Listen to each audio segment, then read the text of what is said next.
My name is Anna. I am 25 years old and work as an architect. While handling my duties at a local architectural firm, I spend my days off relaxing by reading books. My childhood was unimaginably tumultuous, a stark contrast to my current peaceful life. The person who brought me happiness was not my biological parents, but my aunt, who is always cheerful and overflowing with love, 12 years older than me. Today, I want to talk about precious memories with her. As a child, I was treated coldly by my strict parents, especially noticeable in the first grade. Making such a simple mistake. Don't you think it's embarrassing not to get a perfect score on a first grader's test? They scolded, and all I could say was, "I'm sorry." Why did such a child come from us? My mother would say disappointedly. Their sighs were painfully heart-wrenching. Failing to meet their harsh expectations, I was a mix of frustration and sadness. I was born into a doctor's family in a posh residential area of a provincial city, with a doctor father and a nurse mother. From my early childhood, I was sent to private schools, expecting to become a doctor. However, contrary to the expectations of my family and friends, my academic performance was mediocre, and reaching the top ranks was challenging. Right after starting school, I felt unwanted by my parents and was constantly irritated by them. Despite this, I studied alone for long hours at home and at cram schools after returning home, striving to gain my parents' approval. On the other hand, my sister, 1 year younger than me, Doris, was exceptionally gifted academically. Even as a kindergarten student, she was learning advanced material that surpassed mine. This meant that if we took the same tests, she would perform better. Naturally, my parents were captivated by the high-achieving Doris, spending most of their time and resources on her, which led to me being forced to quit cram school before the second grade. Being abandoned by my parents was a shock, and I immersed myself in solitary study in an attempt to improve. Despite these efforts, my parents only saw me as not only poor in studies but also a gloomy and reclusive person. However, the bond between us sisters was strong, and Doris always adored me. This was certainly reassuring, but my self-loathing from feeling inferior to my sister never disappeared. As I progressed to the second grade and my sister Doris entered school, the unfair treatment became even more severe. On holidays, to broaden her education, my parents often took only Doris to theaters and museums in the city center. I was told, giving pearls to pigs who don't appreciate their value is a waste, and I was forced to stay home alone until dinner. Doris, always wearing a guilty expression, seemed to want to say something to our parents but never spoke up. I spent my time alone at home, continuously crying to the cheerful voices of other families I could hear outside. Feeling unintelligent, I believed neither my father nor my mother cared about me. Having thought parental love was everything, I continually blamed myself. Then one day, my parents decided to take only Doris on an overnight trip to a distant museum, likely thinking they couldn't leave me alone for 2 days. On the morning of the trip, I was hurriedly woken up and taken to an old apartment in the next town. There my father, with a displeased look, rang the doorbell, and a disheveled blonde woman opened the door. It was Carole, my father's much younger sister, and my aunt. After a brief conversation, my father returned to the car without even a glance at me. Holding a large bag and left behind, a sleepy Carole said, "Come," and gesturing with her chin towards the room. I hadn't interacted much with Carole, having only spoken to her a few times as we weren't very close. My father had repeatedly warned me, "Stay away from Carole, she's from the lower class and barely finished middle school." Indeed, Carole's first impression was a bit suspicious with her pudding-like blonde hair and gray sweatshirt. Yet, while apprehensive about being left in her care, I sat on the thin cushion in the living room. Feeling uneasy, I was suddenly greeted by the comforting smell of food. Along with it, Carole appeared, holding a tray with clam chowder and scones. "Didn't have breakfast, did you?" she asked, to which I cautiously replied while sipping the clam chowder, "No, thank you." The rich broth slowly spread through my mouth. Delicious. Right? Clam chowder is the best for breakfast, Carole laughed. Carol's warm smile and the clam chowder eased my tension. Over the next 2 days, Carol took great care of me. The stews and risotto she made were delicious, and I ate without any reservations. While she watched over me, she would smile and ask, "Want some more?" as she offered additional servings. Furthermore, Carol took me to the zoo and genuinely enjoyed showing me around, pointing out, "Look at that gorilla. Isn't it cool?" That day at the zoo was truly enjoyable.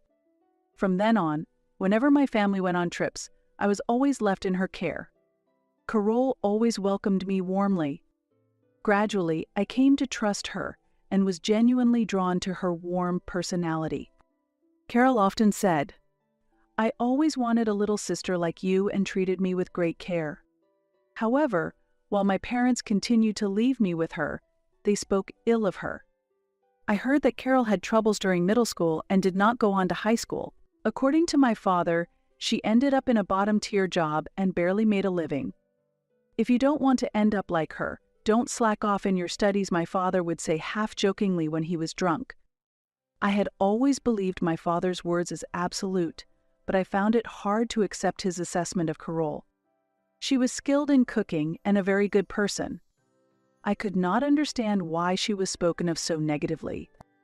The difference in how my parents treated my sister and me worsened day by day.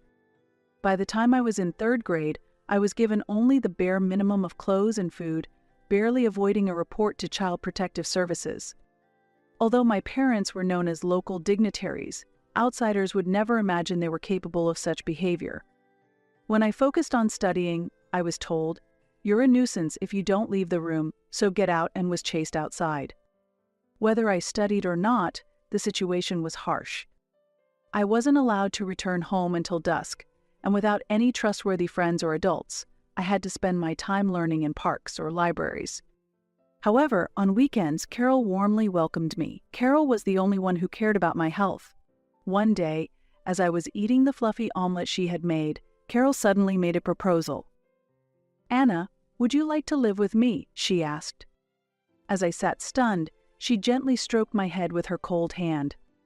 "If you feel life at home is hard, think of me as a parent. We'll eat together every day, sleep side by side, and even go to the zoo sometimes," she said. Could such a dreamlike proposal be real? Just hearing it felt surreal.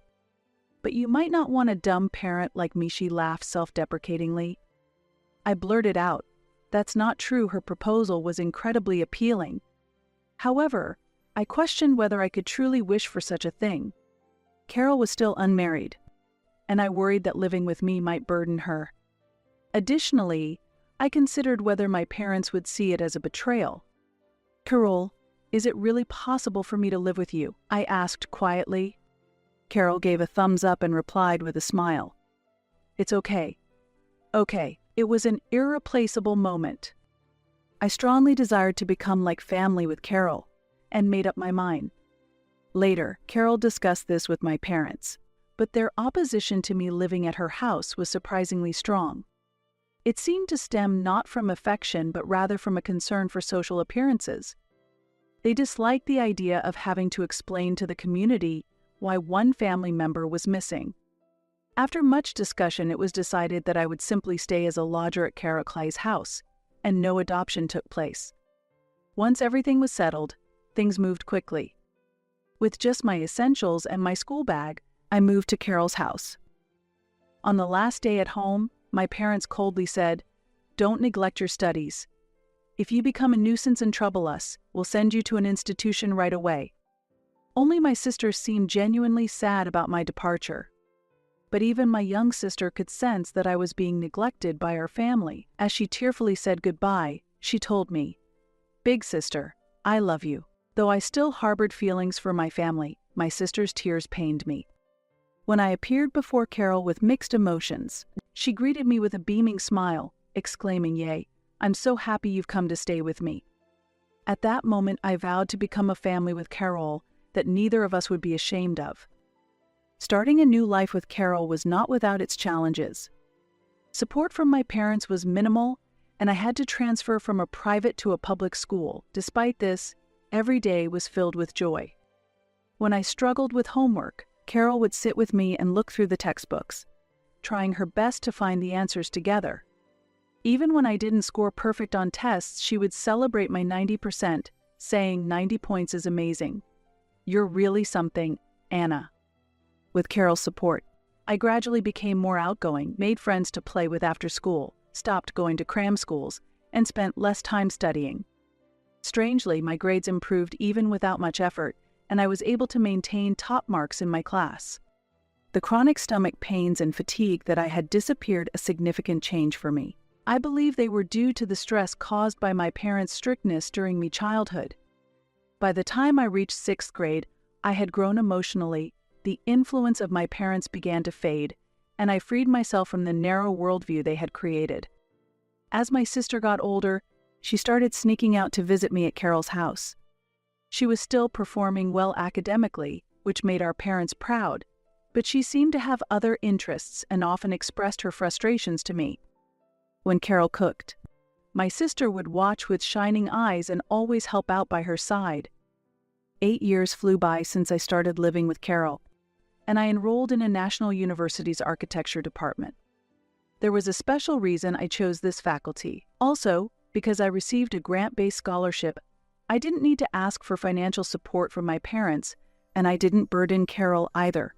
On the day I was accepted to my first choice university, Carol cried tears of joy and made my favorite dish, seafood dresta. Over celebratory drinks, she sprinkled her conversation with stories of her own origins, revealing that she was the result of her mother's affair. While her father initially raised Carol as his own child, concerned about public perception, he ultimately treated her without affection. Despite her early longing for parental love, Carol entered a rebellious phase and became almost estranged from her parents, who were, in fact, my paternal grandparents. Anna, you've turned out so well. You didn't follow the wrong paths I did, and you've grown so much. By the time she was 30, the flamboyance of her youth had faded, and Carol's serene gaze was filled with deep emotion as she looked at me. It's all because you were there, Carol. Without you, I don't know where I would be. The thought of what could have happened if Carol hadn't offered to become my family that day made me shiver. Carol caressed my head with the same affection as she had 8 years ago. A year after I started my hopeful student life, a spring day brought an unexpected confrontation at my apartment. It was my parents, their eyes red with anger. "Did you too deceive Doris?" they shouted. What I replied, caught off guard. "What happened to Doris? Which medical school is she going to?" I asked back, which only deepened the redness in their faces. "Don't joke. You must know about Doris. Doris has gone off to do her own thing." My father was too agitated to finish his sentence. I knew what had upset them, so I responded appropriately. It seems Doris has enrolled in culinary school. Did you put her up to this? You've given her these bad ideas." I hadn't done anything of the sort. In reality, while Doris let our parents believe she was preparing for medical school, she had secretly aspired to study nutrition and was accepted into that program. She will be starting her studies in nutrition, not medicine, this April. You think you're in a low place, so you're jealous of your sister becoming a doctor. How wicked, my mother accused me angrily. That's not true. Doris chose her path on her own. Don't lie. There's no way that an excellent child would choose to be a nutritionist. In fact, Doris is not ultimately aiming to be a nutritionist, but I kept that fact to myself. Mom and Dad have never really understood Doris. Mom stomps her feet in anger. That's your fault. It has nothing to do with Anna. What? From behind me, Doris and Carol appear. Surprised to see Doris here, my parents' anger intensifies. Then, they turn their criticism towards Carol. "Carol, is this your doing? Did you lead not only Anna but also Doris down the wrong path? I think that's none of your business." As if to protect Carol from my father's attempt to attack her, Doris steps forward. "Don't blame Carol. It was because I showed an interest in cooking that she offered her kitchen to me." Indeed, as Doris visited Carol's house to see her, she developed an interest in cooking and gradually became passionate while helping out in the kitchen. Focused solely on her academic performance, my parents seemed not to notice even when she came home smelling of sesame oil. Though culinary school was considered, she could not leave home without a scholarship, so she chose nutrition instead. Like me, Doris received a grant-based scholarship, which enabled her to stand up to her parents. She aims to be a chef in the future. My father's lips tremble with anger. Doris, I'll accept you taking a gap year, so withdraw from the university immediately and go to a preparatory school. I absolutely refuse. Doris firmly opposed my father's unilateral outburst. Seeing this, my mother tried to reason with Doris gently. Doris, going into a profession like nutrition or cooking, which anyone can do, isn't worthy of your talents. Everyone is expecting you to become a doctor. In that case, Mom, can you cook? What? If anyone can do it, do you know how to perfectly fry popcorn, shrimp, or make bechamel sauce? Well, It was clear that my mother was not skilled in the kitchen. She had always relied on deli foods and delivered meals to get by. As a result, Doris and I were completely enchanted by Carol's home cooking. While my mother was at a loss for words, Doris laughed coldly. It's really ironic to live relying on the help of others to cook for you, and then look down on chefs. Well, instead of forcing me to become a doctor, it would be better to give my place to someone who truly desires to be one. It would contribute more to helping others. That's just an excuse. Mom, Dad, don't you know? Actually, my sister is far more talented than I am. What? My parents stood with their mouths agape. There's no way that's true. Do you even know which university my sister is attending? My parents looked at each other. As I thought, you don't know.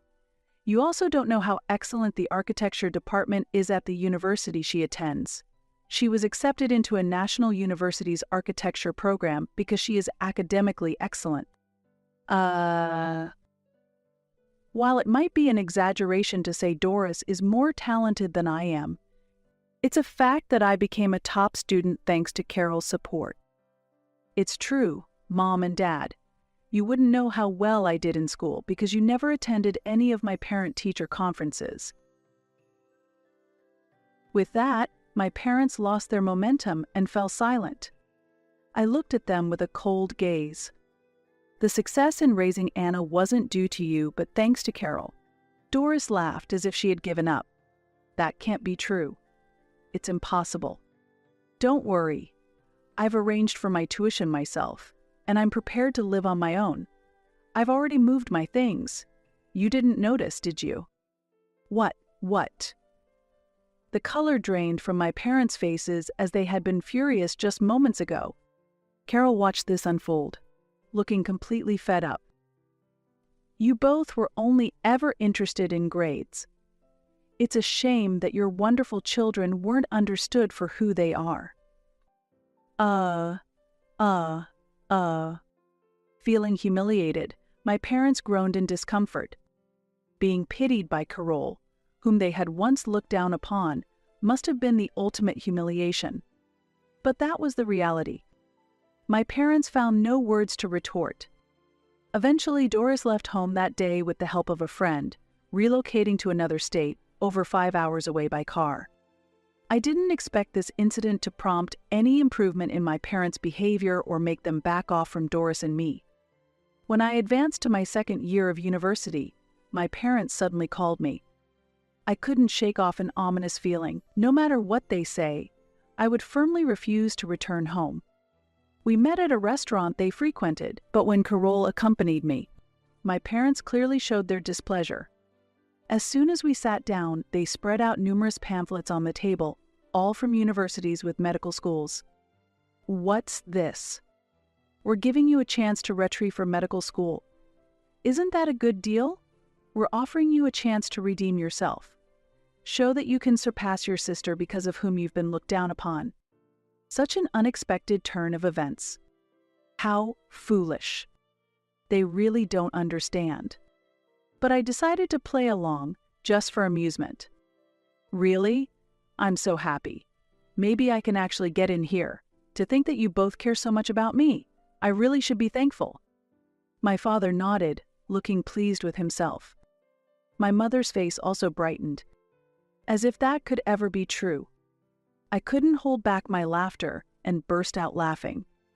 Ha, ha, ha, ha. What's wrong? I just laughed seeing Dad so happy. To take such a proposal seriously? Impossible? After all, I have my own life. What? The moment my parents realized I was joking, their faces rapidly turned red. They are as quick to anger as they are far from the intellectual caliber of a doctor. Doris has never looked down on me. It's you who have always looked down on us. That's, well. Anyway, I have no intention of trying for medical school again. I responded with firm resolve, and a vein throbbed on my father's forehead. Why can't you and Doris understand the nobility of being a doctor? Is this also Carol's fault? Once again, my father directed his blame at Carol, completely missing the point. Carol simply gave a wry smile. "Brother, you're so stubborn. What did you say? Anna and Doris aren't denying the work of doctors, they just have passions elsewhere. And those are in professions like architecture, nutrition, and cooking, which anyone can supposedly do. Even if they are jobs anyone can do, that's fine. What?" Startled by the sudden voice, my father turned around to see two muscular, healthy-looking men standing there. "Who are you?" "Perfect timing, you just insulted an architect and his son." "What?" They looked surprised. At that moment, Carol stood up and gently pulled the young man next to her closer with her arm. "This is my husband. It's an honor to meet you, brother-in-law. I am Alexander Davis. Carol has told me a lot about you." Yes." Carol's husband smiled, showing his white teeth. Actually, Carol had started dating Mr. Davis 5 years ago, and they officially got married when I turned 20. Despite my reassurances, they were stubborn and affectionate enough to wait to marry until I was an adult. As a result, I became close to Carol's in-laws and developed an interest in architecture. When Carol suddenly announced her marriage and her husband spoke meaningfully, my parents were taken aback and lost for words. Next, Carol's father-in-law stepped forward with a smile and began to speak. "Nice to meet you, Dr. Barnes. I am Davis, and I run an architectural business in this area. I understand Anna has heard about my work from Carol and has taken an interest. You are truly an insightful, wonderful person." Yes. "I am planning to retire from the field soon, and I would like Anna to join our company as an architect and learn the ropes to carry on in the future." "How dare you decide such a thing on your own?" As they raised their voices, Davis opened his eyes wide and stared at them. "Even if you call it presumptuous, the fact that you have shown no interest in Anna so far is undeniable. Trying to manipulate Anna after her sister has left the house is quite reprehensible, don't you think? How rude. How much do you think outsiders understand about us?" "Indeed, that's true. But then again, human relationships are mostly about interactions with others." "What?" Davis looked around. My parents also looked around and could see their faces losing color. Other customers at the restaurant were looking at them with cold eyes. Raising one's voice inevitably attracts attention. Everyone is disappointed. We never thought Dr. Barnes, whom we've respected for so long, could look down on others like this. That's not true. As my father trembled, his favorite dish was served. The chef of the restaurant brought it over. "Dr. Barnes, I'm sorry. It must be difficult for you to eat food prepared by us ordinary workers. You no longer need to endure it. Unfortunately, this marks the end of our relationship with you. I will communicate the same to other restaurants." "Wait, that's not what I meant. We feel it is not appropriate for people who can be replaced to use your clinic, so we will no longer visit. I will inform my acquaintances of this as well." What? All eyes in the restaurant were on my parents. Unable to withstand the pressure, they left the restaurant in a hurry, leaving their food and pamphlets behind. Since that incident, my parents no longer pressured me to pursue a medical degree.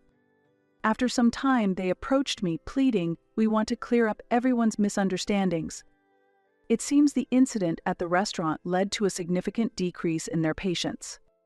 The hospital was originally established a long time ago and had many regular elderly patients who overlapped with the clientele of a similarly long-standing restaurant. Due to word of mouth among the local elderly, a reputation spread that the hospital has the worst doctors who disregard their patients, and patients began moving to a newly opened hospital near the station. The doctors at the new hospital were not only skilled but also personable, and not a single patient returned to the hospital my father runs. In a short period, the management deteriorated, stress built up, and my father lashed out at the staff, resulting in nurses and administrative workers resigning one after another.